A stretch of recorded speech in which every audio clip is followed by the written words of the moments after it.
এক ছিল ঘন সবুজ জঙ্গল। সেই জঙ্গলে থাকত এক বাঘ, নাম তার ভীম। এক সময় ভীম ছিল জঙ্গলের রাজা। তার শক্তি, গর্জন আর শিকার ধরার দক্ষতায় সব পশু পাখি ভয়ে কাঁপত। প্রতিদিন সে হরিণ, শুয়োর, মোষ যাকে পেত তাকেই ধরে ফেলত। কিন্তু সময়ে সবকিছু বদলায়। ভীমের বয়স বাড়তে লাগল, দাঁতগুলো ভোঁতা হয়ে গেল, দৌড়ানোর গতি কমে গেল। একদিন শিকার করতে গিয়ে সে আহত হল। সেই দিন থেকে সে আর আগের মতো শিকার করতে পারত না। দিন কেটে গেল, সপ্তাহ কেটে গেল, ভীমের শরীর রোগা হয়ে গেল। পাঁজরের হাড় দেখা যায়, চোখ দেবে গেছে, গর্জনেও আর সেই আগের শক্তি নেই। একদিন রোদে জঙ্গলের ধারে শুয়ে থাকতে থাকতে ভীম ভাবল, আজ যদি কিছু না খেতে পাই তাহলে মরেই যাব। আমি একসময় এই জঙ্গলের রাজা ছিলাম, অথচ এখন কেউ আমার খোঁজও রাখে না। ঠিক তখনই তার চোখ পড়ল এক মোটা সাদা ছাগলের দিকে। ছাগলটা গাছের নিচে শান্তভাবে ঘাস খাচ্ছিল। ভীমের মুখে পানি চলে এলো, কিন্তু সে জানে এখন তার দৌড়ানোর ক্ষমতা নেই। ছাগলটিকে ধাওয়া করলে পালিয়ে যাবে, তাই সে বুদ্ধি খাটাল। বাঘটা দুর্বল গলায় বলল, ও হে বন্ধু ছাগল, একটু থামো তো। ছাগলটা ভয় পেয়ে দূরে সরে গেল। বলল, বাঘমশাই, আপনি ডাকছেন কেন?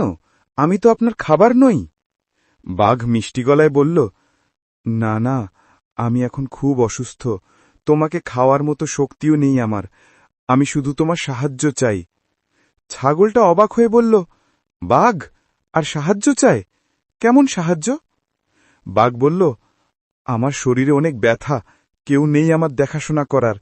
যদি তুমি একটু গায়ে পা দিয়ে মালিশ করে দাও তাহলে আমার ব্যথা কমে যাবে।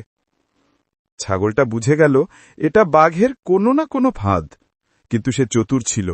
সে মনে মনে ভাবল, এই বাঘটাকে একটু শিক্ষা না দিলে আবার অন্য কাউকে ঠকাবে।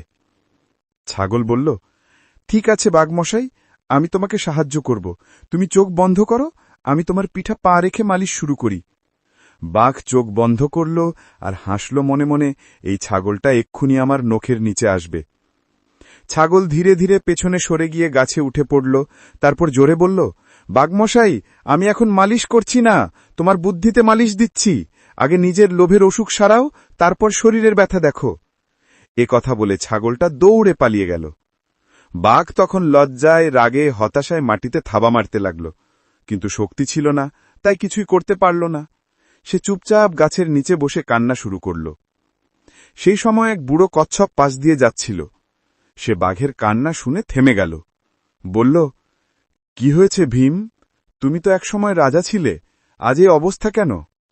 বাঘ চোখ মুছে বলল, আমি লোভে আর অহংকারে অন্ধ ছিলাম কচ্ছপ ভাই। আমি অন্যদের কষ্ট দিয়েছি, কাউকে ক্ষমা করিনি। এখন আমার নিজের শরীর, শক্তি, গর্ব সব শেষ। বুঝলাম শক্তি একদিন ফুরিয়ে যায়, কিন্তু দয়া আর সততা চিরকাল থাকে। কচ্ছপ হেসে বলল, তুমি যদি মন থেকে বদলাও তাহলে জঙ্গলও আবার তোমাকে ভালোবাসবে।